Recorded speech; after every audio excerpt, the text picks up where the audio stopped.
श्रीमन्नारायण नारायण नारायण। श्रीमद् भागवत की कथा के 10वें स्कंद के उत्तरार्थ का ये 75वां अध्याय है। ध्यान से सुनिए और मेरी मेहनत सफल कीजिए कि मुझे बहुत अच्छा लगेगा कि कोई भी जो भी पूरी भागवत सुनना चाहते हैं तो वे मेरे सब वीडियो सुने। ये 91वां वीडियो है, मैंने 90 बना चुका हूँ, ये 91वां है। श्रीमन्नारायण नारायण नारायण। कृष्ण भगवान की जय। जय हो वासुदेव भगवान की जय। हे वासुदेव, सबकी रक्षा करना, जो सुन रहे हैं उनकी सभी मनोकामना पूर्ण करना। राजा परीक्षित बोले कि हे व्यासपुत्र श्री सुखदेव जी, अजात शत्रु राजा युधिष्ठिर के राजसूय यज्ञ की बड़ी शोभा देखकर जो राजा आए थे वे सब प्रसन्न हुए और संपूर्ण देवताओं ने भी आनंद पाया। केवल दुर्योधन ही आनंद से वंचित रहा। यह हमने आपके ही मुख से सुना। सो दुर्योधन को आनंद क्यों न हुआ, इसका कारण कृपा करके मेरे सम्मुख वर्णन कीजिए। तब सुखदेव जी बोले कि हे राजा परीक्षित, महात्मा, तुम्हारे दादे राजा युधिष्ठिर के राजसूय यज्ञ में सब बंधु बांधव प्रेम वश होकर सबकी ही टहल करते थे। किसी ने कौन काम किया सो कहते हैं कि भीमसेन को रसोई का अधिष्ठता, दुर्योधन को खर्च करने का स्वामी अर्थात कोषाध्यक्ष किया, क्योंकि यह हमको शत्रु जानकर बहुत द्रव्य उठावेगा तो इसमें हमारा यश होगा। सहदेव को आए गए की पूजा करने का काम सौंपा और नकुल को अनेक प्रकार की सामग्रियों का संपादन बनाया। साधुओं की सेवा अर्जुन करता था और श्री कृष्णचंद्र यज्ञ में आने वालों के पांव धोकर पोंछ देते थे। परोसा पड़ोसी में द्रौपदी लग रही थी। उदार मन वाले कर्ण दान देने की टहल में लग रहा था। हे नृपश्रेष्ठ परीक्षित, सात्यकी विकर्ण, हार्दिक्य, विदुरादिक, भूरी श्रवादी, बाहिक राजा के पुत्र और संतर्दन आदि उस बड़े यज्ञ में अनेक प्रकार के कामों में लगा दिए गए। उस समय वे सब महाराज युधिष्ठिर का प्रिय करने के लिए प्रवृत्त हो गए। ऋत्विक और सभासद तथा विवेकी सुहृदयजनों ने सुंदर मनोहर वचन गहने और दक्षिणा से पूजित होकर शिशुपाल को श्री कृष्णचंद्र की चरणों की प्राप्ति होने के उपरांत स्वर्ग नदी गंगा में यज्ञ की समाप्ति का स्नान किया। यज्ञ की समाप्ति के उत्सव में मृदंग, संग, ढोलक, खंजरी, नगारे, गोमुख, नरसिंगादि चित्र विचित्र बाजे बजने लगे। नाचने वाले नाचने लगे और आनंद पूर्वक गवैयों के झुंड गाने लगे। उनके वीणा, वेणु और हथेली का शब्द स्वर्ग तक व्याप्त हो रहा है। श्रीमन्नारायण नारायण नारायण। विचित्र छत्र, ध्वजा, पताका जिनके ऊपर ढकी ऐसे बड़े बड़े रथ हाथी और घोड़ों पर चढ़ स्वर्ण की माला पहने हुए सेना के संग लेकर राजा निकले। राजा युधिष्ठिर को आगे किए यदु, सृजन, काम्बोज, कुरु, केकई और कौशल देश के राजा पृथ्वी को कंपायमान करते सेना सहित चले। सभासद, ऋत्विज तथा ब्राह्मण वेद की ध्वनि करते चले और ऋषि, पितृ, गंधर्व पुष्पों की वर्षा करते स्तुति करते थे। चंदन, माला, गहने और वस्त्रों से श्रृंगार कर स्त्री पुरुष अनेक प्रकार के दूध, दही आदि रसों का लेपन करते और छिड़कते थे। तेल और माखन, सुगंधित जल, हल्दी व केसर इत्यादि का लेपन करते और छिड़कते परस्पर विहार करते थे। इस उत्सव को देखने के लिए जैसे उत्तम विमानों पर बैठकर देवांगनाएं आई हो, उसी प्रकार वीर और रावतों से रक्षित हो राजा युधिष्ठिर की रानियां रथ और पालकियों में बैठकर निकली। यह रानियां मामा के पुत्रों से और सखियों से भिगोई हुई लाजभरी मुस्कान व प्रफुल्लित मुख से शोभायमान हो रही थी। भीजने से और शरीर में चिपटने से उन स्त्रियों के अंग, कूच, जंगा, मध्य भाग स्पष्ट दिखाई देते थे। उत्सुकता से चोटी शिथिल होने के कारण उससे फूल बिखर रहे थे। देवर और सखीजन उन्हें डोलचियों से भिगो रहे थे। उनकी लीला देखकर मलिन मन कामी जनों के चित्त अत्यंत क्षुभित होते थे। सुवर्ण की माला पहने और सुंदर घोड़े जूते रथ में बैठे राजा युधिष्ठिर जैसे क्रियाओं सहित यज्ञ सुंदर लगता है, उसी प्रकार स्त्रियों सहित शोभायमान लगने लगे। ऋतुजों ने वे पत्नी संयाज और आवभृत्य नाम 2 अयांग करके गंगा में द्रौपदी सहित आचमन कर राजा युधिष्ठिर को स्नान करवाया। देवता तथा मनुष्य के नगाड़े बजने लगे और देवता, ऋषि, पितृ, मनुष्य आदि फूलों की वर्षा करने लगे। वर्ण युक्त ब्राह्मण, क्षत्रिय, वैश्य, शूद्र, यह चारों वर्ण और ब्रह्मचारी, गृहस्थ, वानप्रस्थ, सन्यासी, इन चारों आश्रमों ने भी गंगा में स्नान किया, क्योंकि इस गंगा में स्नान करने से महापापी पुरुष भी शीघ्र पाप से छूट जाते हैं। स्नान करने के उपरांत राजा युधिष्ठिर नवीन रेशमी धोती पहने भली प्रकार शोभायमान होकर ऋत्विज, सभासद और ब्राह्मणादिकों की वस्त्र सहित पूजा करने लगे। नारायण के आश्रय राजा युधिष्ठिर ने भाई बंधु जाति के राजा मित्र, सूर्यदेव और भी सब मनुष्यों का बारंबार पूजन किया।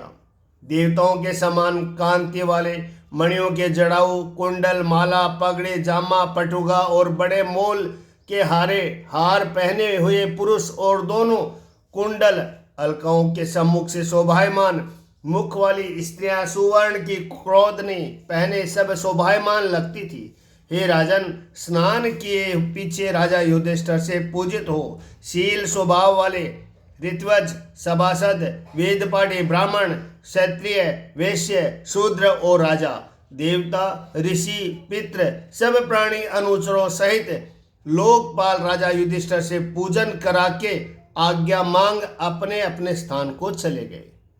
हरि भगवान ने भक्तों में राजश्री राजा युधिष्ठिर के राजसूय यज्ञ की बड़ी शोभा की प्रशंसा करते करते तृप्त नहीं हुए। जिस प्रकार मनुष्य का चित्त अमृत पीते पीते तृप्त नहीं होता, सूर्योदय संबंधी बंधु श्री कृष्ण चंद्र के बिछोड़ने से कायरमन हो राजा युधिष्ठिर से ने प्रेम से रखा। हे नृपोत्तम परीक्षित, उन राजा युधिष्ठिर का प्रिय करने के लिए सांब आदि पुत्र और यादों में सूरवीरों को द्वारका में भेज आप श्री कृष्णचंद्र इंद्रप्रस्थ में रहने लगे। धर्म के पुत्र राजा युधिष्ठिर ने दुस्तर मनोरथ रूपी बड़ा समुद्र भगवान श्री कृष्णचंद्र की सहायता से तरकर सब खेद दूर किया। हे राजन, एक समय भगवत राजा युधिष्ठिर ने रनवास की लक्ष्मी व राजसूय यज्ञ की महिमा देखकर दुर्योधन संताप करने लगा। राजा युधिष्ठिर का अंतपुर की जहाँ मैं दैत्य रचि, नरपति, दैत्यपति और देवता पतियों की नाना प्रकार की विभूतियां प्रकाशमान हो रही थी और जहाँ उन विभूतियों के साथ द्रौपदी अपने स्वामियों की सेवा करती थी, उसे देखकर दुर्योधन का मन अत्यंत ताप को प्राप्त हुआ। राजा युधिष्ठिर के अंतपुर में उस समय मधुपति श्री कृष्णचंद्र की रानियों के समूह नितंबों के भार से धीरे धीरे चलने में बजते हुए नुपुरों से शोभित चरण कूचों की केश से अरुण हार धारण के चंचल कुंडल और केश पास से युक्त सुंदर मुख रमणीय कटी से युक्त श्री कृष्णचंद्र की सहस्त्रों रानियां वहां फिरती थी। मैं दैत्य की बनाई हुई सभा, उसमें किसी समय अपने आज्ञाकारी भाई बंधु सहित और हित अहित के जानने वाले श्री कृष्णचंद्र सहित धर्मपुत्र राजा युधिष्ठिर साक्षात सिंहासन पर जैसे इंद्र विराजमान होता है, उसी प्रकार सुवर्ण के सिंहासन पर विराजमान होकर राज्य की शोभा से सेवित और बंदीजनों से स्तुति पाए शोभायमान होने लगे। हे राजा परीक्षित, उसी समय भाइयों को संग ले किरीट धारण किए, माला पहने और हाथ में तलवार लिए क्रोध कर द्वारपालों को डांटता हुआ अभिमानी दुर्योधन सभा में आया। वहां मैं दैत्य के बनाई सभा में सूखे से जल दिखे और जल में सूखा दिखे, ऐसे मयरचित सभा में मैं दैत्य की माया से मोहित होकर दुर्योधन ने भ्रम से सूखे में जल जान अपना जामा उठाया और सूखा जानकर जल में छोड़ दिया और जल में गिर गया। हे राजा परीक्षित, दुर्योधन को गिरा देखकर भीमसेन व सब स्त्रियां हंसने लगी। यह देख राजा युधिष्ठिर ने यद्यपि मना भी किया, परंतु तो भी श्री कृष्णचंद्र की सेन पाने से पहले भीमसेन हंसे, फिर पीछे सब राजा हंसने लगे। इन राजाओं को हंसता देख दुर्योधन अत्यंत लज्जित हो नीची गर्दन कर क्रोधाग्नि से भयभक्ता हुआ सभा से निकल चुपचाप हस्तिनापुर को चला गया। उस समय साधुओं के बीच बड़ा हाहाकार शब्द हुआ और अजात शत्रु राजा युधिष्ठिर उदास हो गए। जिनकी दृष्टि से सब जगत भ्रमण करता है, वह भगवान तो चुप होकर बैठ गए, क्योंकि इनकी इच्छा पृथ्वी का भार उतारने की थी कि किसी न किसी प्रकार यह पृथ्वी का भार उतरे। सो यह समागम सहज में बन गया। पृथ्वी यह भारत का बीज जमा। इतने कथा गए श्री सुखदेव जी बोले कि हे राजा परीक्षित, जो आपने प्रश्न किया था कि राजसूय यज्ञ में दुर्योधन कैसे कूदा, सो उसका उत्तर मैंने सब आपके सम्मुख वर्णन कर दिया। इति श्रीमद्भागवते महापुराणे दशम स्कंद उत्तरार्धे भाषा टीकाया दुर्योधन मान भंगो नाम पंचसप्तमोध्याय 75वां अध्याय समाप्त। श्रीमन्नारायण नारायण नारायण। श्री कृष्ण गोविंद हरे मुरारी, हे नाथ नारायण वासुदेवा। श्री सुखदेव जी बोले कि हे राजा परीक्षित, इसके उपरांत क्रीड़ा से ही मनुष्य शरीर धारण करने वाले श्री कृष्णचंद्र के और भी अद्भुत कर्म है। जिस प्रकार शोभ विमान के पति साल्व को मारा, सो श्रवण करो। शिशुपाल का मित्र साल्व रुक्मणी के विवाह में आया था, तब उसको संग्राम में यादवों ने जीत लिया और उसी प्रकार जरासंधा के राजा भी जीते। सब राजाओं को सुनाकर राजा साल्व ने यह प्रतिज्ञा की कि संपूर्ण पृथ्वी यादव कुल रहित करूंगा। अब तुम सब मेरे पराक्रम को देखो। हे परीक्षित, इस प्रकार मूर्ख साल्व प्रतिज्ञा कर केवल धूल की एक मुट्ठी फांकता हुआ पशुपति शिव जी की आराधना करने लगा।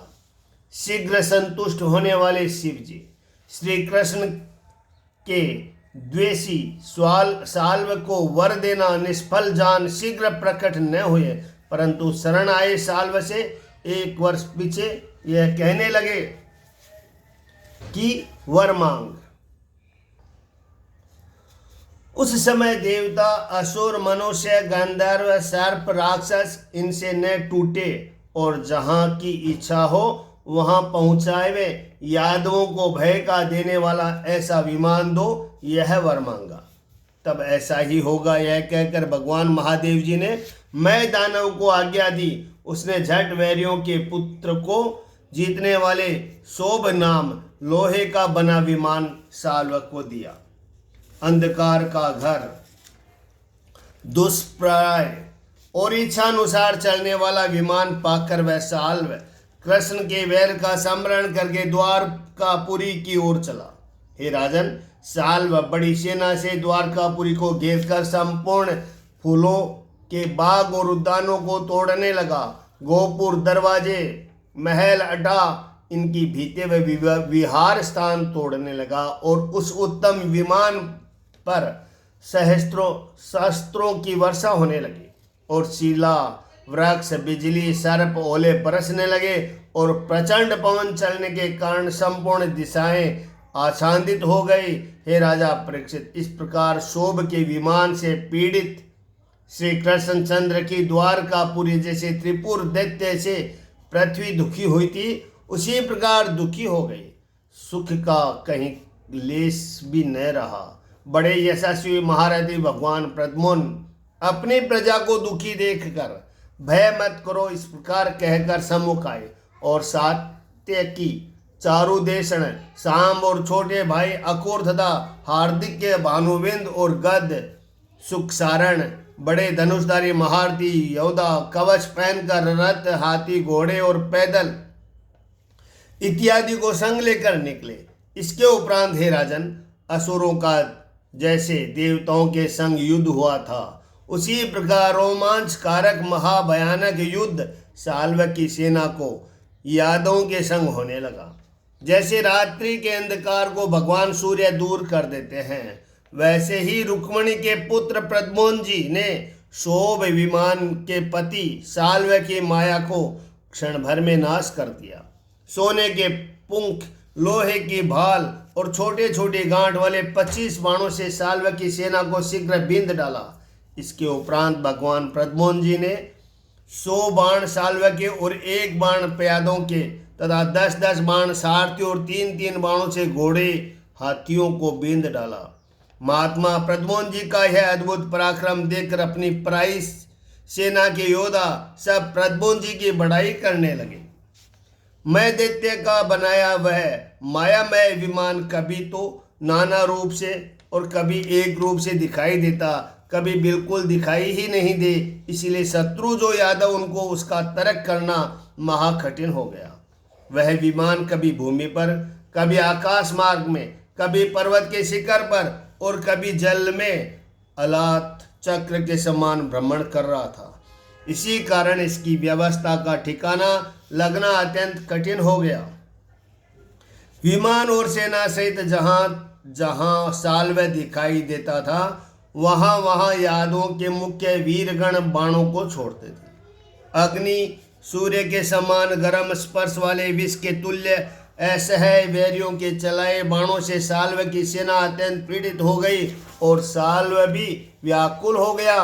साल्व की सेना के शस्त्रों के समूह से अत्यंत पीड़ित होकर भी लोक परलोक के जीतने की इच्छा वाले यादव सूरवीरों ने अपनी अपनी युद्ध भूमि को नहीं छोड़ा।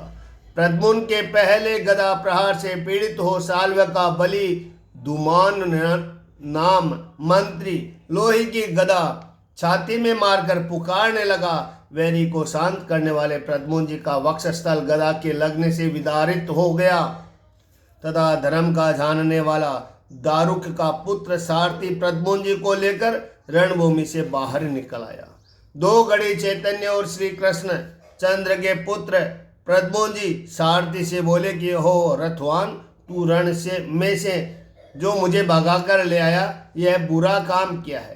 व्याकुल चित्त वाले तुम रथवान ने मुझे कलंक लगाया, क्योंकि मुझे बिना यादों के कुल में जन्म ले रण में से भागा और किसी ने नहीं सुना, परंतु मेरा इसमें क्या दोष है? यह कलंक तो सारथी ने लगाया है। पिता राम कृष्ण से मिलूंगा तो क्या कहूँगा?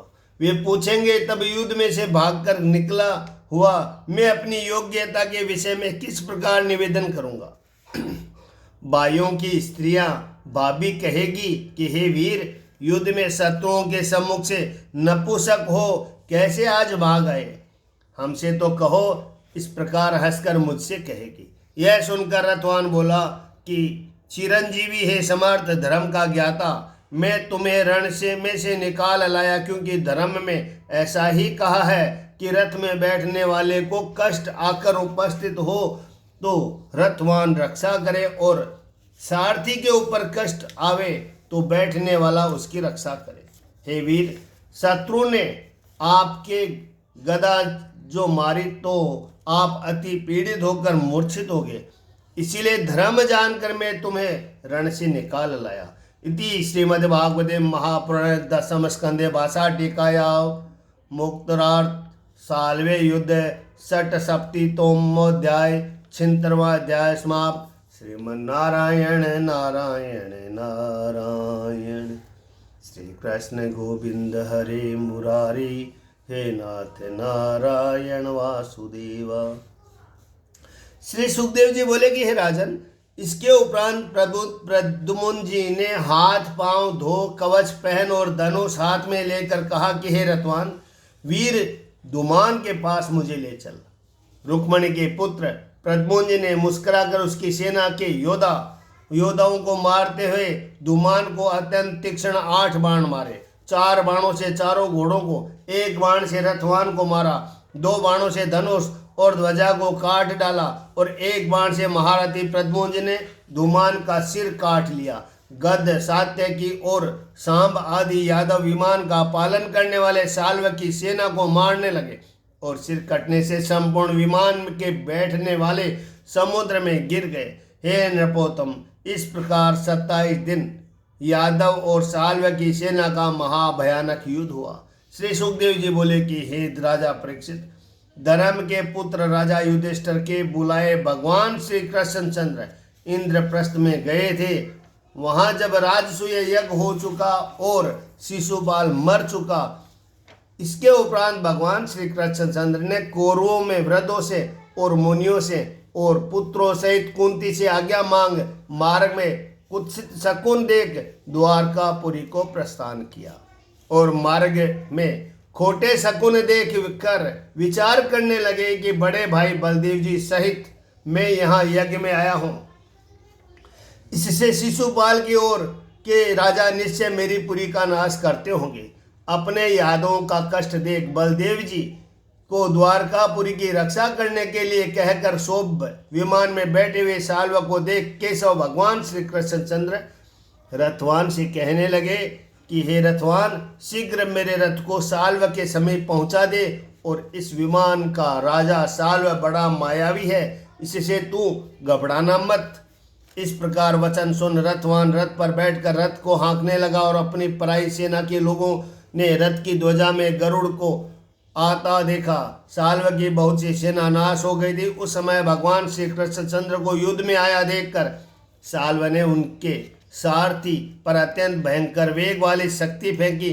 तब भगवान श्री कृष्णचंद्र ने दिशाओं को प्रकाश करते बड़े तार के समान आकाश में चली आती बर्छी को अपने बाणों से 100 खंड कर दिए और अत्यंत कुपित हो 16 बाणों से साल्व को बींध डाला। फिर आकाश मार्ग में भ्रमण करने वाले विमान को सूर्य की किरणों से बींधे हुए आकाश के समान बाणों के समूह से बेंध दिया। सार्क धनुषधारी सौरी श्री कृष्णचंद्र को धनुष सहित वाम भुजा को साल्व ने बींध दिया। तब श्री कृष्णचंद्र के हाथ से धनुष गिर गया और यह बड़े ही आश्चर्य की बात हुई। हाथ से धनुष गिरा देख प्राणियों में बड़ा हाहाकार शब्द हुआ और उसी अवसर में विमान का राजा साल्व अत्यंत ऊंचे स्वर से गर्जना कर श्री कृष्णचंद्र से कहने लगा कि हे मूर्ख, जो तुम्हारे भाई अथवा सखा शिशुपाल की स्त्री को हमारे देखते ही हरकर ले गया और सभा के बीच असावधान विराजमान तूने हमको सखा को मारा। अपने को अजीत मानने वाला तू जो आज मेरे सम्मुख खड़ा रहेगा तो निश्चय यमलोक पहुंचा दूंगा। तब भगवान श्री कृष्णचंद्र बोले कि हे अधम, तू वृथा बकवाद करता है और निकट ही जो तेरी मृत्यु उपस्थित है उसे नहीं देखता।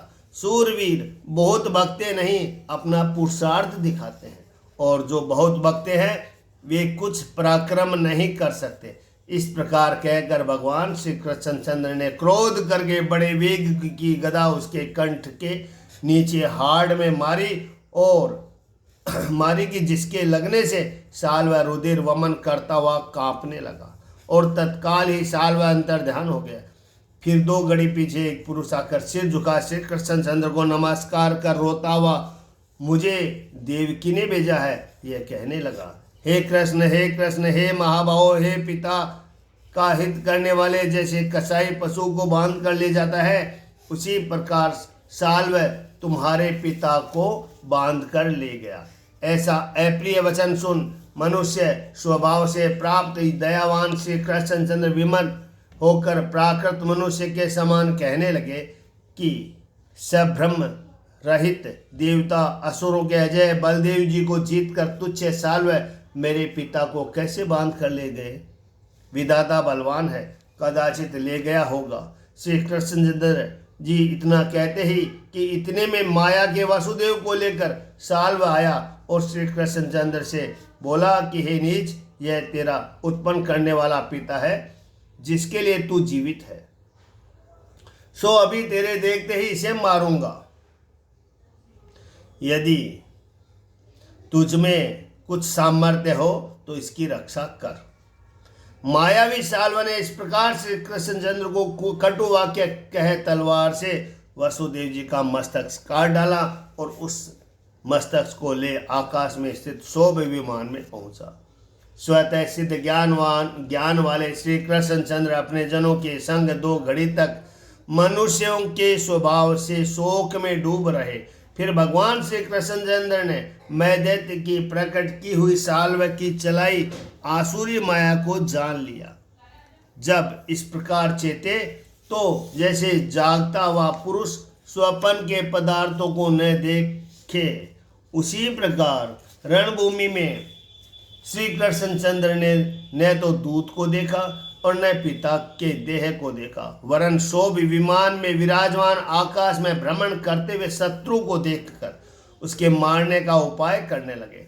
श्री सुखदेव जी कहने लगे कि हे महाभागवत परीक्षित, पूर्वापर का अनुसंधान न रखने वाले कितने एक ऋषि लोग यह कहते हैं, पर वह अपनी वाणी में जो विरोध आता है उसका ध्यान नहीं करते। उन्होंने पहले कहा कि बलदेव जी आज्ञा ले और उन्हें हस्तिनापुर में छोड़ आप इंद्रप्रस्थ आए। इसके उपरांत कहते हैं कि इंद्रप्रस्थ से साल्व को युद्ध करता देख बलदेव जी का द्वारका की रक्षा करने के लिए भेजा। यह उनके वचन में भी भेद होता है। और सो सुखदेव जी कहते हैं कि हे राजन, यह हमारा मत नहीं है, और ऋषियों का है। शोक मोह स्नेह भय यह कहाँ, और अखंड विज्ञान है सर्व देवता जिनकी स्तुति करे, ऐसे श्री कृष्णचंद्र कहाँ। जिनके चरणविंद की सेवा से पुष्ट हुई आत्म विद्या के प्रभाव से सज्जन पुरुष अनादि काल की देहात्म बुद्धि को त्याग अनंत ईश्वर संबंधी पद आत्मा को पाते हैं। उन सर्वोत्तम शरणागत पालक श्री कृष्णचंद्र में कदाचित मोह नहीं हो सकता। यही यथार्थ है कि बड़े पराक्रमी सूर वंशोत्पन्न श्री कृष्णचंद्र ने बलपूर्वक शस्त्रों के प्रहार से साल्व को वेद, उसका कवच धनुष और उसके सिर की मणि काटकर उसके विमान को गदा से चूर्ण कर दिया। भगवान श्री कृष्णचंद्र के हाथ से चलाई हुई गदा से हजारों खंड होकर वह विमान चूर्ण भूत हो पृथ्वी में गिर गया। उस समय साल्व विमान छोड़ा, गदा हाथ में ले श्री कृष्णचंद्र के ऊपर को दौड़ा। दौड़ते हुए साल्व को गदा भाले सहित हाथ काटकर उसके मारने के लिए प्रलय काल के सूर्य के समान सुदर्शन चक्र का ग्रहण कर उदयाचल पर्वत पर सूर्य के समान भगवान श्री कृष्णचंद्र शोभायमान लगने लगे। जैसे देवराज इंद्र ने व्रज से वृतासुर का माथा काटा था, उसी प्रकार अत्यंत मायावी साल्व को कुंडलों सहित सिर भगवान श्री कृष्णचंद्र ने काट लिया। उस समय मनुष्यों में हाहाकार शब्द हुआ। इतनी कथा सुन श्री सुखदेव जी बोले कि हे नृपश्रेष्ठ परीक्षित, जिस समय गदा से विमान टूटा और अत्यंत पापी दुराचारी साल्व पृथ्वी में गिर पड़ा, तब स्वर्ग में देवताओं ने नगाड़े बजने लगे। इसके उपरांत मित्र शिशुपाल और साल्व तथा पौंड्रक उनका ऋण चुकाने के लिए क्रोधित हो दंत वक्र आया। इति श्रीमद्भागवते महापुराणे दशम स्कंद उत्तरार्धे भाषा टीकाया साल्व वधो नाम सप्तमोऽध्याय स्वतंत्रमाध्याय समाप्त। श्रीमन्नारायण नारायण नारायण। श्री कृष्ण गोविंद हरे मुरारी, हे नाथ नारायण वासुदेवा। श्री सुखदेव जी बोले कि हे भरत वंशात वंश परीक्षित, परलोक में प्राप्त हुए शिशुपाल और साल्व तथा पौंड्रक के परोक्ष में मित्रता का जानने वाला दुष्ट बुद्धि दंत वक्र क्रोध कर अकेला ही पांव प्यादे महाबलवान गदा हाथ में ले पृथ्वी को कंपायमान करता अत्यंत शीघ्रता से आता हुआ दिखाई दिया। इस प्रकार दंत वक्र को आता हुआ देख भगवान श्री कृष्णचंद्र ने गदा हाथ में ले रथ से उतर समुद्र को जैसे किनारे रोकते हैं उसी प्रकार दंत वक्र को रोक दिया।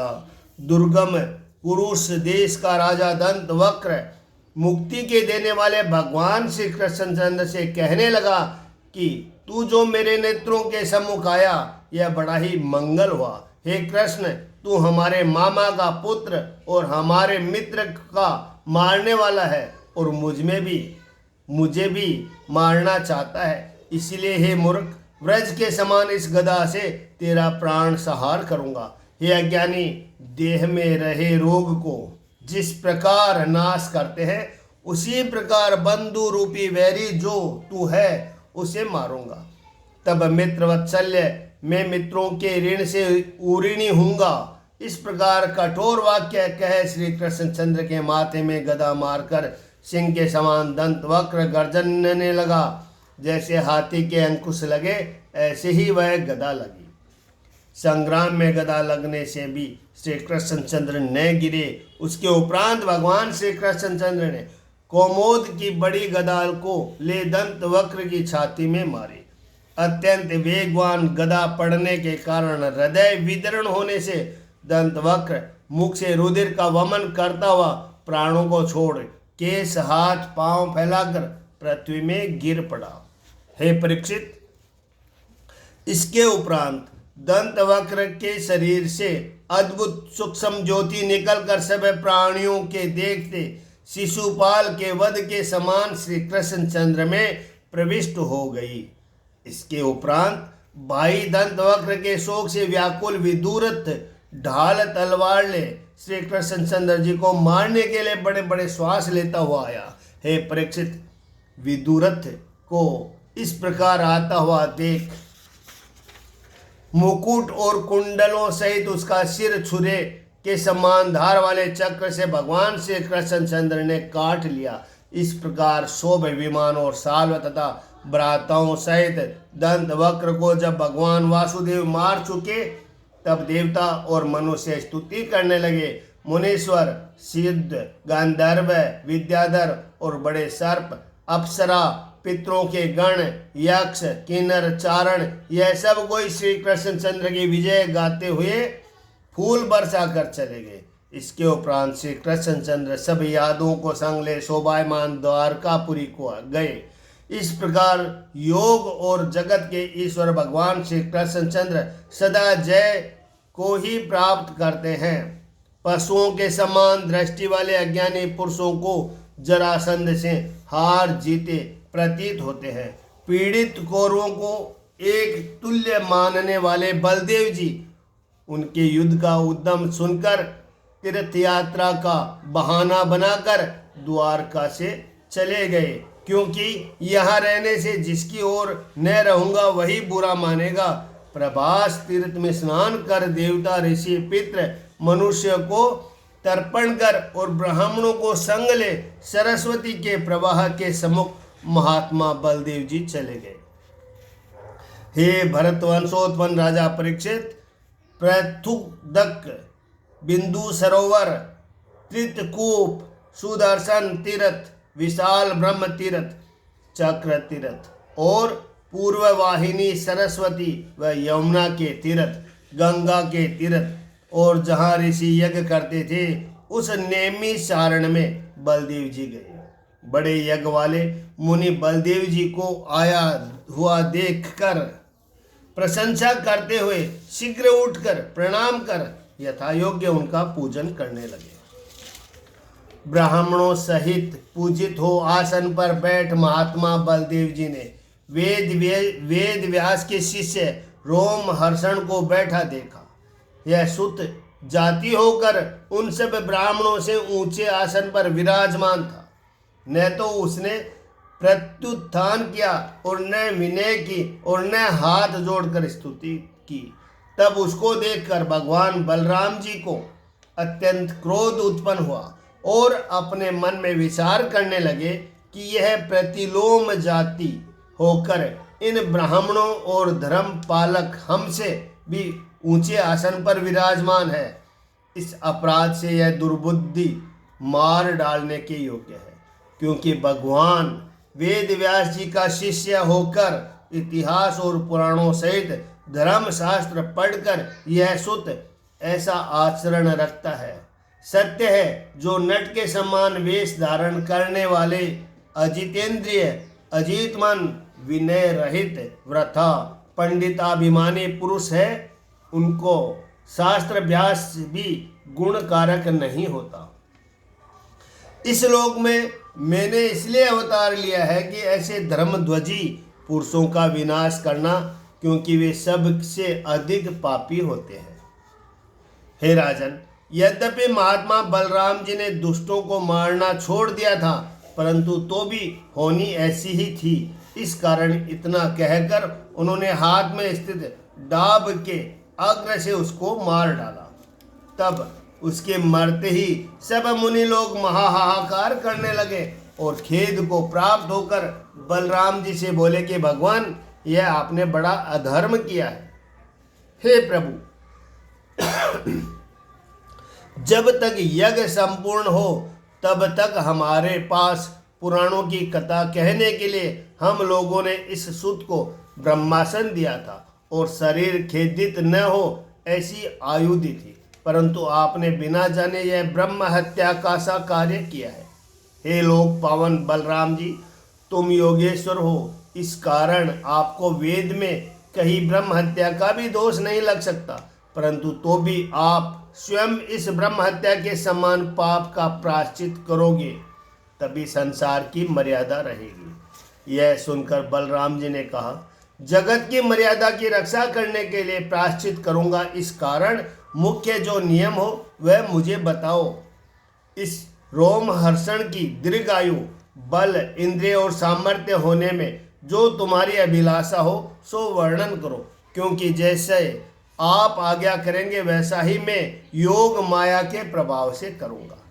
तब मुनि बोले कि हे राम, जिस प्रकार तुम्हारे अस्त्र की, पराक्रम की और मृत्यु की सांत्वना हो और तुमने जो वचन हमसे कहा है वह भी सत्य हो जाए, उसी प्रकार करो।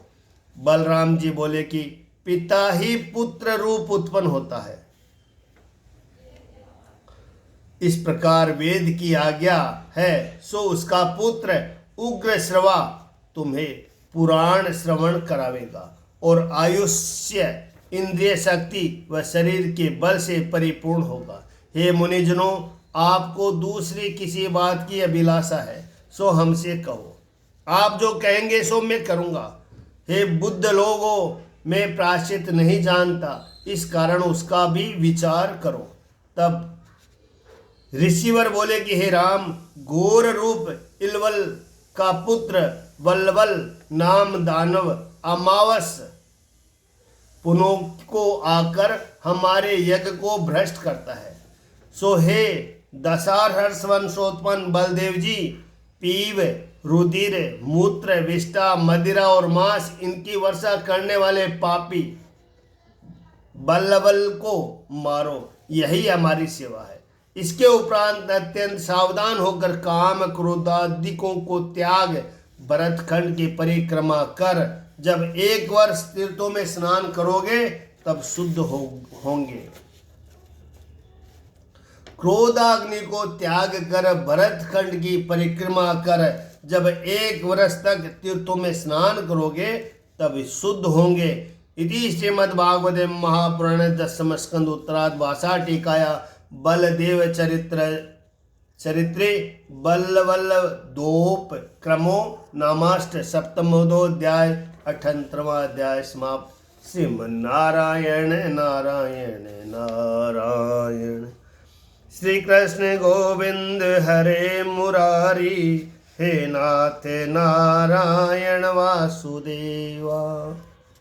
श्री सुखदेव जी बोले कि हे भरत वंशात वंश परीक्षित, इसके उपरांत जब अमावस्या या व पूर्णमासी पर्व आया तो धूरी वर्षा सहित अत्यंत भयानक प्रचंड पवन चलने लगा और चारों ओर से रात किसी दुर्गंध आई। इसके पीछे बल्लभ दैत्य की हुई विष्ठा और मूत्र की वर्षा यज्ञशाला में होने लगी। फिर त्रिशूल हाथ में लिए वह वल्लभ भी दिख पड़ा, टूटे हुए अंजन के ढेर के समान, बड़े शरीर वाला, तपे तांबे से लाल शिखा, दाढ़ी मूछ वाला, भ्रकुटी से डराने वाले मुख वाला उस दैत्य को देखकर बलदेव जी ने शत्रु की सेना के वितरण करने वाले मूसल को स्मरण कर दैत्य को मारने वाला हल का स्मरण किया।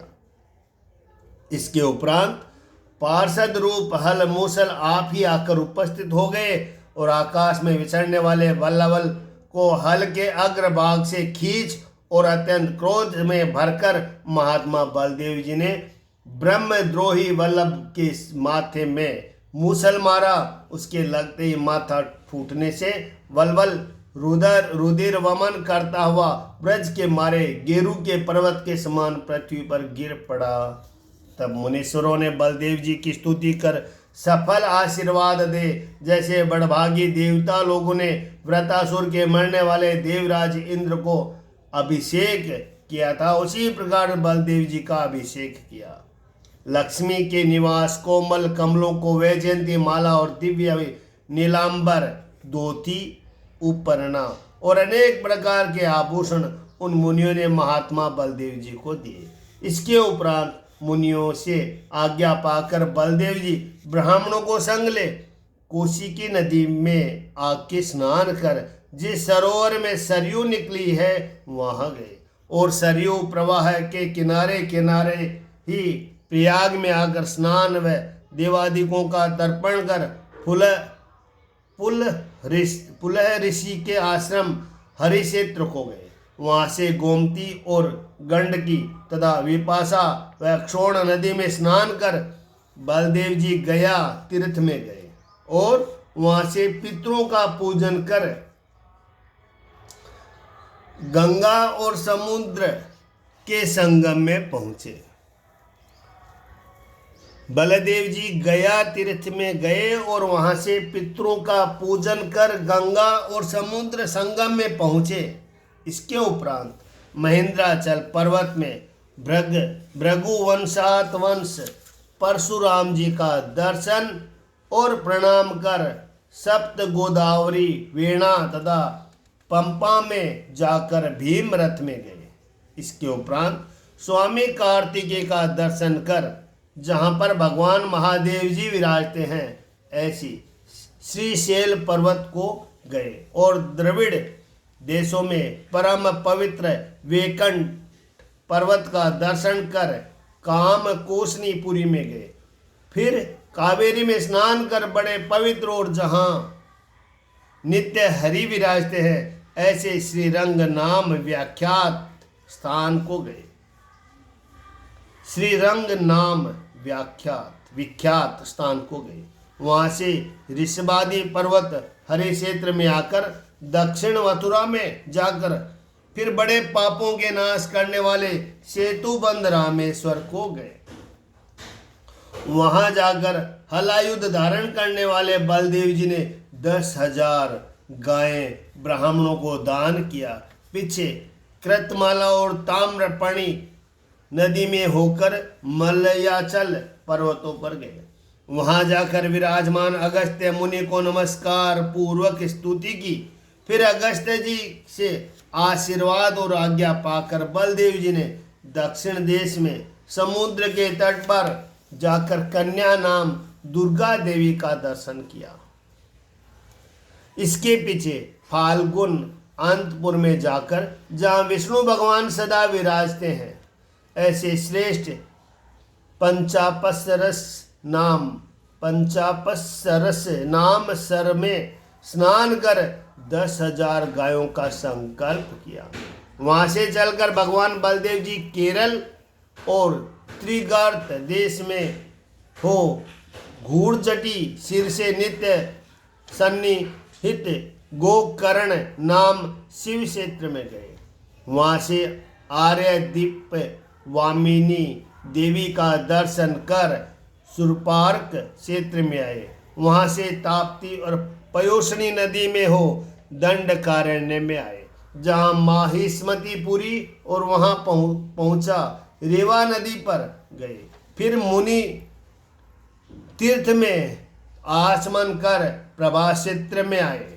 तब कौरव और पांडवों के संग्राम में जब क्षत्रियों का नाश हो गया, यह ब्राह्मणों का वचन सुन बलदेव जी ने अपने मन में जान लिया कि पृथ्वी का भार उतर गया। यादवों को आनंद देने वाले बलदेव जी संग्राम में गदाओं से युद्ध करते भीमसेन और दुर्योधन को समझाने के लिए कुरुक्षेत्र को गए। राजा युधिष्ठिर, नकुल, सहदेव जी और श्री कृष्णचंद्र जी और अर्जुन बलदेव जी को आया हुआ देख प्रणाम कर पूछने लगे कि हे बलदेव जी, आप कहाँ कहाँ हो आए। यह कहकर चुप हो गए। इसके उपरांत क्रोध में भरे एक को एक जितना चाहे चित्र विचित्र मंडलों से फिरते भीमसेन और दुर्योधन को देख बलदेव जी कहने लगे कि हे राजा दुर्योधन और भीमसेन, तुम दोनों शूरवीर हो और सम्मान तुम्हारा बल है। भीमसेन में कुछ बल अधिक है, दुर्योधन में दाव पेच अधिक है, यह मैं जानता हूँ। इसीलिए बराबर पराक्रम वाले तुम दोनों के बीच में एक की कभी जीत हार न होगी। इस कारण इस निष्फल युद्ध को शांत करो। हे राजन, परस्पर कुत्सी वचनों का स्मरण कर वैर में भरे भीमसेन और दुर्योधन ने बलराम जी के प्रयोजन भरे वाक्यों को नहीं माना। भीमसेन और दुर्योधन का पिछला कर्म ऐसा ही है। यह जानकर बलदेव जी द्वारकापुरी में आए और वहां प्रसन्न मन हो उग्रसेन आदि यादवों से मिले। समस्त विरुद्ध रहित यज्ञ मूर्ति भगवान बलदेव जी फिर नेमी सारण्य में आए। तब उन्हें आनंद पूर्वक सब ऋषि स्वरों ने यज्ञों से यजन करवाया। तब सामर्थ्यवान भगवान बलदेव जी ने उन ब्राह्मणों को विशुद्ध ज्ञान दिया, जिस ज्ञान से आत्मा में विश्व और विश्व में पुरुष आत्मा को जानता है। यज्ञ करने के पीछे स्नान कर सुंदर वस्त्र आभूषणों से अलंकृत ज्ञानी बंधु सूर्यदेव को संग ले अपने चांदनी से शोभित चंद्रमा के समान बलदेव जी अपनी स्त्रियों सहित अत्यंत शोभा को प्राप्त हुए। बलवान अनंत अप्रमेय अर्थात प्रमाण करने में न आवे, माया से मनुष्य रूप धारण करने वाले बलदेव जी के अनेक लीला और चरित्र है। हे भारत, अद्भुत कर्मकारी अनंत बलदेव जी के कर्मों को जो पुरुष सायंकाल अथवा प्रातः काल के समय स्मरण करेगा, वह श्री कृष्णचंद्र का अत्यंत प्यारा होगा। इति श्रीमद्भागवते महापुराण दशम स्कंद उत्तरार्धे भाषा टीकाया बलदेव तीर्थ यात्रा निरूपण नौमी कानुस्तान गुणासीवा अध्याय समाप्त। श्रीमन्नारायण नारायण नारायण।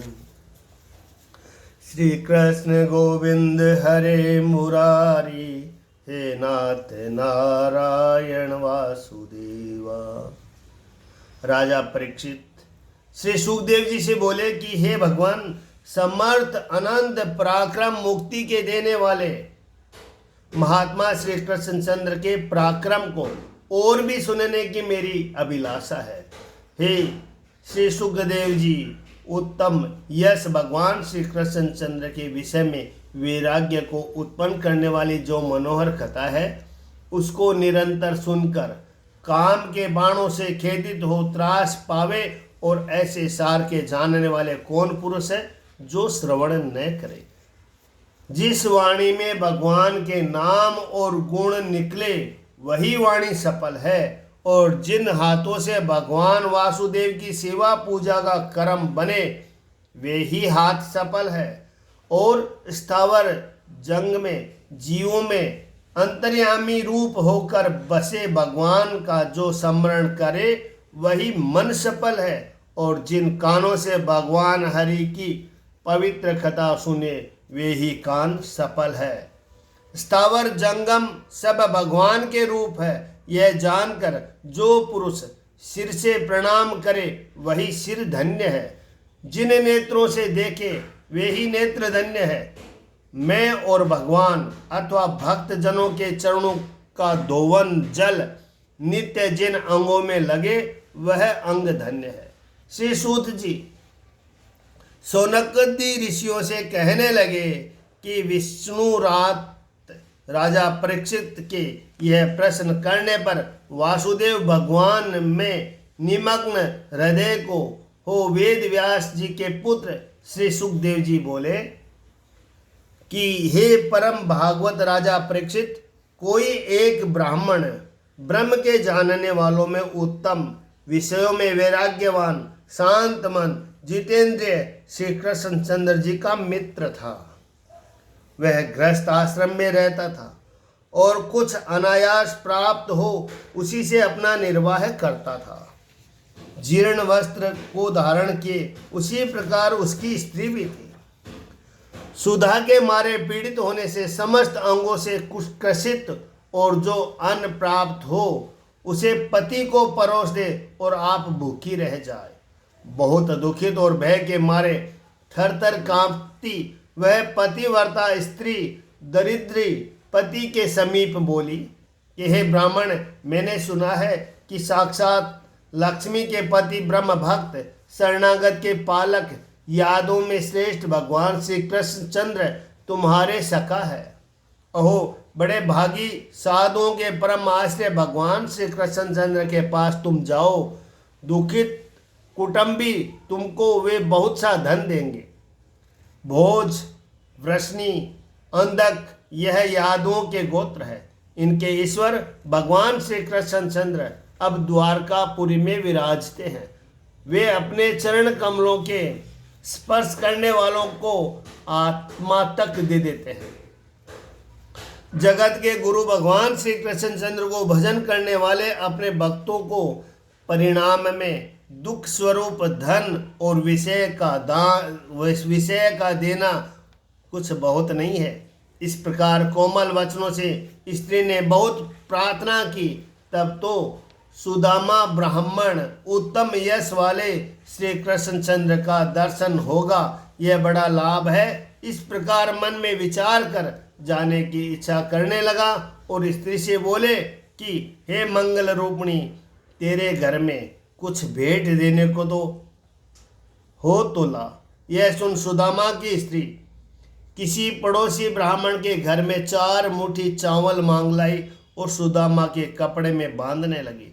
हे राजन, इस प्रकार श्री कृष्ण चंद्र को भेंट देकर सुदामा को विदा किया। हे राजन, इस प्रकार ब्राह्मण से सुदामा चावलों का ले श्री कृष्ण चंद्र का दर्शन मुझे कैसे होगा, ऐसा विचार करता हुआ द्वारकापुरी में पहुंचा। सुदामा ब्राह्मण 3 चौकी और 3 ड्योढ़ियों को उल्लंघन कर कृष्ण के धर्मचारी और अज्ञम अंधक और वृषणियों के घरों के बीच में हो। उन घरों के बीच में 16,000 श्री कृष्ण चंद्र की रानियों के घर में एक अत्यंत सुंदर घर में सुदामा ने प्रवेश किया। उस समय ब्रह्म की प्राप्ति के समान आनंद पाया। हे राजा परीक्षित, प्यारी रुक्मणी की सैया पर विराजमान भगवान श्री कृष्ण चंद्र द्वारपाल के सम्मुख से यह संदेशा सुना और निकट खड़े अपने प्राचीन मित्र सुदामा को देख शीघ्र उठ भुजा पसार के हर्ष से मिले।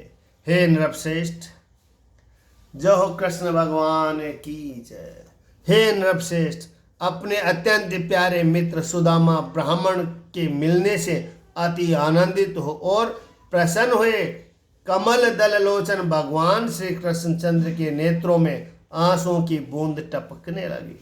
हे राजन, लोकों के पवित्र करने वाले भगवान श्री कृष्ण चंद्र ने सुदामा से मिले और उनको पलंग पर बैठा कर भेंट दे उस चरण को धोवन जल अपने मस्तक पर चढ़ाया और दिव्य गंध अंतर चंदन केसर इत्यादि सुदामा जी के लगाया।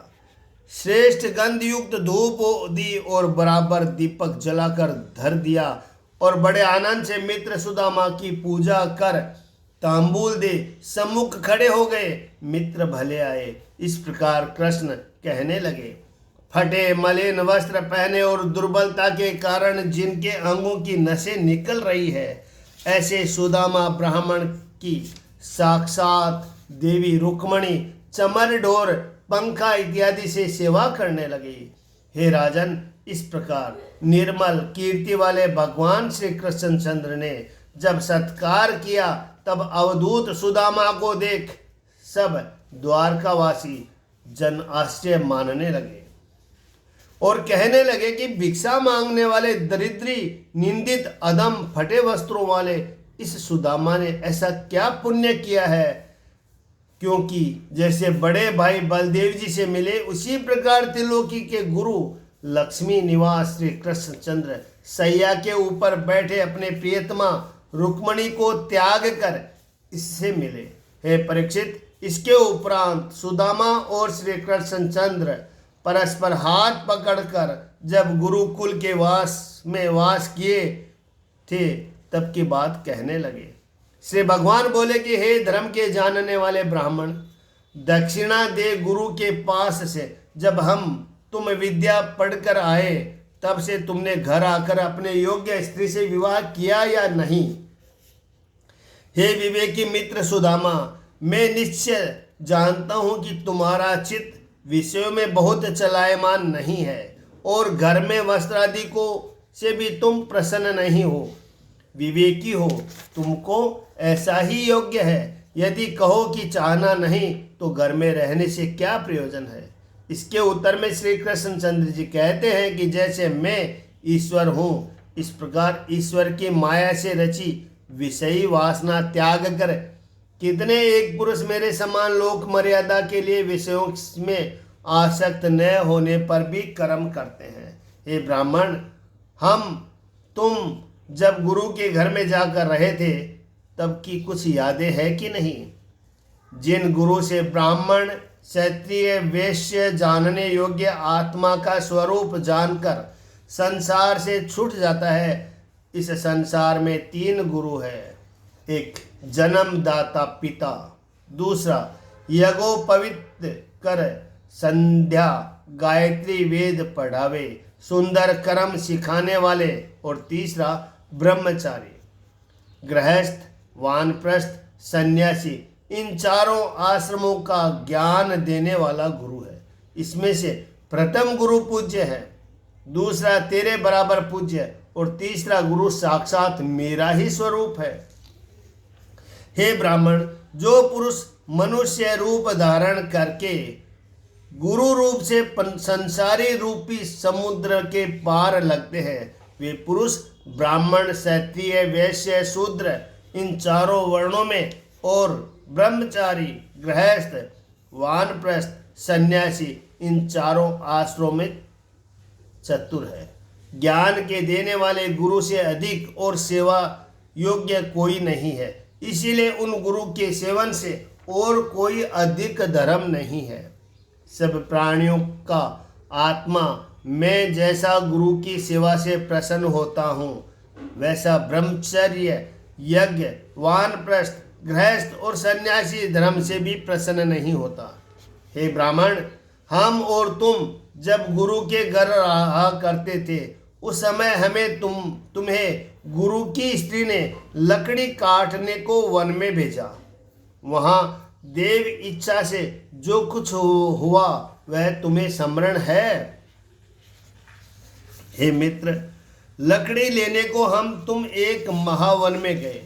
यद्यपि वहाँ वर्षा ऋतु नहीं थी, परंतु तो भी महातीव्र पवन के साथ वर्षा होने लगी और अत्यंत घोर कठोर गर्जना हुई। इतने में ही भगवान सूर्य अस्त हो गए और संपूर्ण दिशाओं में अंधेरा छा गया। सब स्थलों में जल ही जल दृष्टि आने लगा। इस कारण ऊंचा नीचा कुछ दिखाई न दिया। उस समय उस वन में अति प्रचंड वायु तथा वर्षा से तुम दोनों पीड़ा को प्राप्त हुए। दिशाओं की कुछ शुद्धि न रही, तब आतुर हो आपस में हाथ पकड़ मस्तक पर लकड़ों के बोझ को धरकर फिरने लगे।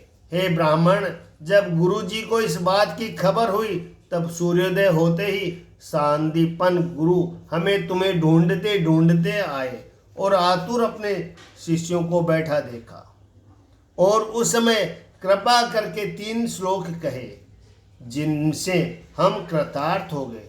हे पुत्रों, तुम हमारे लिए बहुत दुखित हुए, क्योंकि प्राणियों को देह बहुत प्यारा है, इसका निरादर करके तुमने हमारी सेवा की थी। सत्यपात्र शिष्य को इस प्रकार गुरु की सेवा करनी योग्य है। शुद्ध भावना करके धर्म, अर्थ, काम, मोक्ष यह चारों पदार्थ जिससे प्राप्त हो, ऐसे देह को गुरु के लिए अर्पण कर दे। हे द्विजश्रेष्ठ, तुम्हारे ऊपर मैं प्रसन्न हुआ, तुम्हारे मनोरथ सब सत्य हो। तुमने मुझसे जो वेद पढ़े हैं, सो इस लोक और परलोक में सारे भरे नवीन पढ़े के समान याद बने रहे। श्री भगवान ने कहा कि हे मित्र, कलयुग में चेले गुरु दोनों लोभी लालची होते हैं। यहाँ एक दृष्टांत आता है, तो आपको सुनाए। दृष्टांत है कि एक चेला गुरुजी के पास आया और सेवा करने लगा। सेवा तो करनी पड़ी, पर माल भी बहुत मिलते थे। नया जानकर पुराने चेला ने सब काम धंधा उसी पर डाल दिया। एक दिन उसने गुरुजी से कहा कि महाराज, एक बात कहता हूँ। गुरुजी बोले, कहे। चेले ने कहा कि हे महाराज, ऐसा भी कोई उपाय है जो मैं गुरु हो जाऊं और तुम्हारे सम्मान गद्दी पर बैठ हलवा पूरी उड़ाऊं, चेलों से काम कराऊं। गुरुजी ने सुनते ही क्रोध कर उसे निकाल दिया और फिर अपने यहाँ न आने दिया। चेलों को तो चोट लग रही थी। एक दिन पल्लेदार को बुला 2 पैसे दे उससे कहा कि पल्ले में रेता भरकर ले चलो। उसने पल्ला भर लिया। यह गुरुजी के दरवाजे पर पहुंचकर खबर दी कि चेला आया है। गुरुजी बोले कि हम दर्शन नहीं देंगे। तब चेले ने कहा, महाराज, एक पल्ले में कुछ लाया भी है, जो जाने बुरा या खांड हो, इससे बुला लो, फिर भगा देंगे। गुरुजी बोले, तो बुला लो। चेला सुनते ही बुलाने लगा। उसने आते ही आंगन में पल्ला गिरवाया और गुरुजी की ओर चरण कर पल्ले को दंडवत की। गुरुजी बोले कि मूर्ख, यह क्या करता है? चेले ने कहा, महाराज, मुझे तो यह पल्ला ही लाया है। यह कहकर भाग गया। गुरुजी उसके अंदर रेता देख अत्यंत लज्जित हुए। भाइयों, कलयुग में गुरु चेले बहुधा ऐसे ही होते हैं। आगे, गुरु के घर जब हम रहते थे, तब से ऐसे अनेक चरित्र हैं, वह आपको याद है। गुरुओं की कृपा से ही मनुष्य पूर्ण मनोरथ होकर शांति को प्राप्त होता है। तब सुदामा बोले कि हे देव, हे जगत के गुरु, सत्य संकल्प तुम्हारे संग हमारा गुरु के पास वास हुआ था, फिर हमको कौन वस्तु की प्राप्ति न हुई, और अर्थात सब वस्तु पा चुके। हे समर्थ, संपूर्ण कल्याणदायक छंदोमय वेद आपकी मूर्ति है। ऐसे आपने गुरु के यहाँ वास किया, यह तो लीला मात्र है। इति श्रीमद्भागवते महापुराणे 10 स्कंदोत्तरार्ध भाषा टीकाया श्री सुदामा चरित शीतमोध्याय 80वां अध्याय समाप्त। श्रीमन्नारायण नारायण नारायण। श्री कृष्ण गोविंद हरि मुरारी, हे नाथ नारायण वासुदेवा।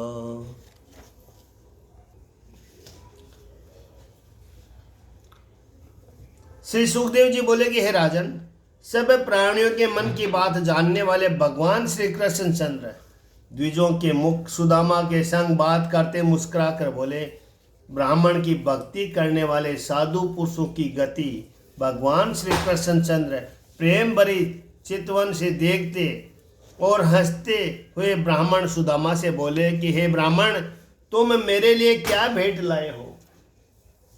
क्योंकि भक्ति प्रेम पूर्वक जो मुझे थोड़ी सी भेंट देता है सो बहुत हो जाती है, और जो भक्ति बिना मुझे बहुत भी दे तो उससे मुझे संतोष नहीं होता।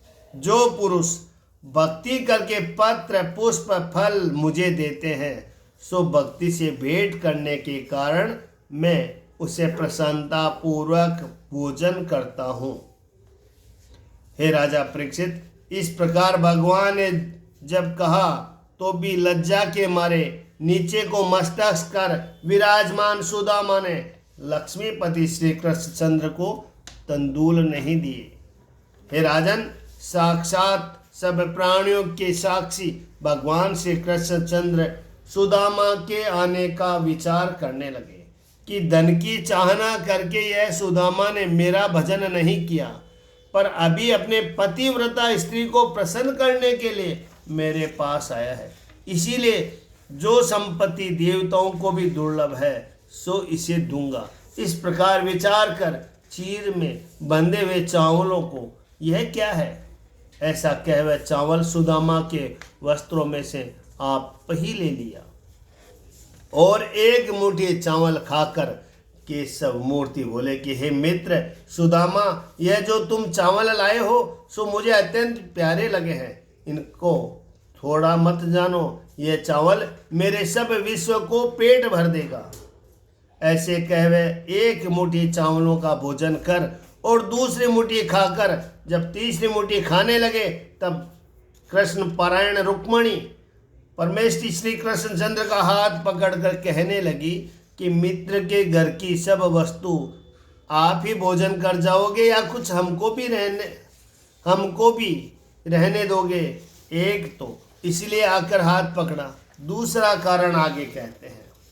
रुक्मणी बोली कि हे विश्व के आत्मा, एक मुट्ठी चावल भोजन करके तो सब विश्व की संपत्ति इनको दे चुके हैं, अब तीसरी मुट्ठी भोजन करके क्या मुझे भी दे दोगे?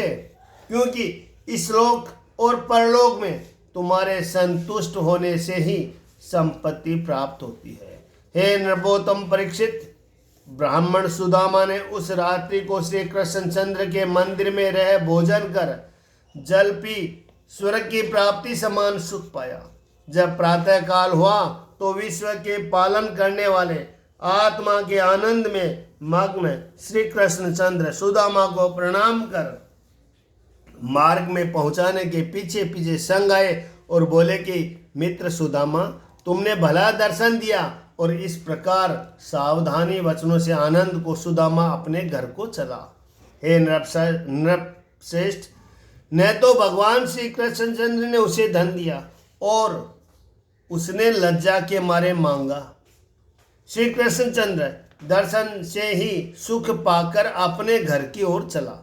चलते समय चित्त में सोचने लगा कि अहो, ब्राह्मण की भक्ति करने वाले के देव भगवान श्री कृष्णचंद्र भक्ति मैंने देखी, क्योंकि लक्ष्मी जी को छाती में धारण करने वाले श्री कृष्णचंद्र अति दरिद्री मुझे सुदामा को छाती से लगाकर मिले। कैसा आश्चर्य है कि दरिद्री पापी ब्राह्मण में कहाँ और लक्ष्मी जिनके अंग में वास करे ऐसे कृष्णचंद्र कहाँ। मुझ में उनमें बड़ा अंतर है। सो भुजा पसार कर मुझसे मिले। अपने प्रिय भार्या की सेवा करने योग्य सैया पर जैसे अपने भ्राता बलदेव जी को बैठा लेते हैं उसी प्रकार मुझे बैठाया और मार्ग की थकावट दूर होने को श्री कृष्णचंद्र जी भार्या रुक्मणी ने चमर हाथों में लेकर मेरे पवन की बड़ी सेवा अर्थात पाँव का दबाना, धोना, पोंछना इत्यादि सत्कार करके देवों के देव ब्रह्मण्य देव भगवान श्री कृष्णचंद्र जी ने देवताओं के सम्मान मेरी पूजा की। यद्यपि भगवान श्री कृष्णचंद्र के चरणों की शोभा मनुष्य के स्वर्ग और मोक्ष, पाताल, पृथ्वी, संपत्ति सर्व सिद्धियों का कारण है, परंतु तो भी दरिद्र सुदामा धन को पाकर बहुत मतवाला होकर मुझे भूल जाएगा, इस कारण करुणानिधान भगवान श्री कृष्णचंद्र ने मुझे चंकित यथंचित भी धन नहीं दिया। हे महाराज, इस प्रकार सुदामा मन में विचार करता हुआ अपने नगर में पहुंचा तो क्या देखता है कि सूर्य अग्नि चंद्रमा के समान प्रकाशमान चारों ओर वितान शोभित हो रहे हैं। जहाँ चित्र विचित्र बगीचे शोभायमान हैं, उनमें पक्षियों के झुंड बोल रहे हैं और कुमुद अम्बोज कहाल उत्पन्न के शोभायमान सरोवर भर रहे हैं। श्रृंगार किए हुए पुरुष और हरिण्य के तुल्य नेत्रों वाली स्त्रियां जहां तहां फिर रही है। ऐसी शोभा और विमानों को प्रकाश देख आश्चर्यमान यह क्या है, किसका स्थान है। फिर अपने मन में विचार किया कि यह तो हमारे ही रहने का स्थान है, ऐसा कैसा हो गया। इस प्रकार बड़भागी सुदामा को देवताओं के समान शोभा वाले स्त्री पुरुष गाते बजाते सम्मुख लेवाने को आए। पति का आगमन सुन आनंद और घबराहट में सुदामा की स्त्री साक्षात कमल वंश में से रूप धरे लक्ष्मी के समान शीघ्र ही घर से बाहर निकली। श्री कृष्णचंद्र स्वर्ग को सुदामा के महल में लाए थे, इसीलिए सुदामा और सुदामा की स्त्री दोनों देव स्वरूप हो गए। प्रेम और उत्कंठा से नेत्रों में आंसू भरे पतिव्रता सुदामा की स्त्री ने पति को आया देख नेत्र मूंद बुद्धि से विचार मन से आलिंगन कर नमस्कार किया। जैसे विमान में बैठी देवी प्रकाशमान होती है, उसी प्रकार दुखी कंठ के धारण के दासियों के मध्य प्रकाशमान अपनी स्त्री को देख सुदामा जी ने बहुत आश्चर्य माना और प्रसन्न हो अपनी स्त्री के साथ अपने घर में गए, जहाँ सहस्त्रों मणियों के खंभे लगे रहे थे, मानो इंद्र भवन है। दूध के श्वेत जागों के समान कोमल श्वेत बिछोने बिछ रहे थे। हाथी दांत वह सुवर्ण पलंग जिस मंदिर में बिछ रहे थे और सुवर्ण की डंडी के चमर पंख धरे थे। कोमल कोमल पत्थर वालों सुवर्णों के सिंहासन और मोतियों के झालरीदार प्रकाशमान चंदावे तन रहे थे और निर्मल स्फट मणियों के बीतों से महामरकत मणियों की तथा स्त्री सहित मंदिर में रत्नों के दीपक प्रकाशमान हो रहे थे। इस प्रकार उस मंदिर में संपत्तियों की वृद्धि देख स्थिर हो अकस्मात इतनी संपत्ति कहाँ से आई, ऐसी सुदामा जी विचार करने लगे। सदा के दरिद्री भाग्यहीन मुझे बड़े ऐश्वर्यवान यादों के उत्तम श्री कृष्णचंद्र की चितवन बिना निश्चय और कोई इस संपत्ति का कारण नहीं है। जिस प्रकार समुद्र को पूर्ण करने वाले महाउदार मेघ किसी समय अधिकतर वृष्टि को भी सूक्ष्म जानकर मानो लज्जित होता है, ऐसे सक्षम में नहीं बरसता। रात्रि के नगर के लोगों को सो जाने पर उनके खेतों को जल में से पूर्ण करता है, उसी प्रकार मेरा सखा पूर्ण काम भगवान श्री कृष्णचंद्र भी भक्तों को देने के लिए इंद्रादिक पद को भी तुच्छ है और इसके लिए भजन को अधिक मानकर समक्ष में न कहते हुए सब संपदाएं प्रदान करते हैं। आप बहुत दे उसे थोड़ा माने और रसूल हृदयों को थोड़े दिए हुए को भी बहुत मानते हैं। क्योंकि मैं एक मुट्ठी चावलों को ले गया था, उसे महात्मा श्री कृष्णचंद्र ने प्रसन्न होकर लिया। मुझे जन्म जन्म में उन्हीं के विषय में प्रेम हितेच्छा मैत्री वह दासपन प्राप्त हो और महानुभाव वह गुणों के धाम भगवान वासुदेव में आसक्ति हो एवं उनके भक्तों का सत्संग प्राप्त हो करे, यही उनसे विनय है। धनी पुरुषों के धन के अभिमान से नीच जन्म होते देखकर विवेकी से श्री कृष्णचंद्र अपने अज्ञानी भोरे भक्तों को विचित्र संपदा और राज्य के ऐश्वर्य नहीं देते, किंतु दृढ़ भक्ति देते हैं। मुझे भक्ति नहीं थी, इससे संपदा का सुख मिला, परंतु अब भक्ति की प्रार्थना करता हूँ। हे भगवान कृष्ण भगवान, जैसे सुदामा को धन संपन्न दिया, सबको देना, कहने वाले को सुनने वाले को भी देना। इस प्रकार बुद्धि से निश्चय कर श्री कृष्णचंद्र का अत्यंत भक्ति सुदामा विषयों को धीरे धीरे त्याग करता अति आसक्त न होकर स्त्री के साथ विषयों का सेवन करने लगा। देव तथा यज्ञपति इन प्रभु श्री कृष्णचंद्र के ब्राह्मण ही प्रभु और इष्ट देवता है। इन ब्राह्मणों से अधिक और कोई देवता नहीं है। हे राजन, इस प्रकार भगवान श्री कृष्णचंद्र का मित्र वह ब्राह्मण सुदामा उस समय अजीत भगवान को भी भक्तों के सम्मुख पराजित होते देखकर उनके ध्यान के वेग से अहंकार दूर कर शीघ्र ही सत्पुरुषों के शरण रूप श्री कृष्णचंद्र के धाम को चला गया। जो पुरुष ब्रह्मण्य देव श्री कृष्णचंद्र की वह ब्राह्मण की गुरुता प्रतिपादन करने वाली यह लीला मन लगाकर सुनते हैं, वे भगवान वासुदेव की भक्ति को प्राप्त होकर कर्म बंधन से छूट जाते हैं। इति श्रीमद्भागवते महापुराणे दशम स्कंधे उत्तरार्ध भाषा टीकाया प्रथोकोप्यान नौमी काशितमोध्याय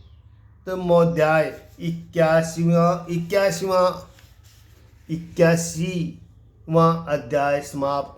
श्रीमन्नारायण नारायण नारायण। जय बोलो कृष्ण सुदामा भगवान की जय। हे प्रभु, सबकी रक्षा करो। जय हो।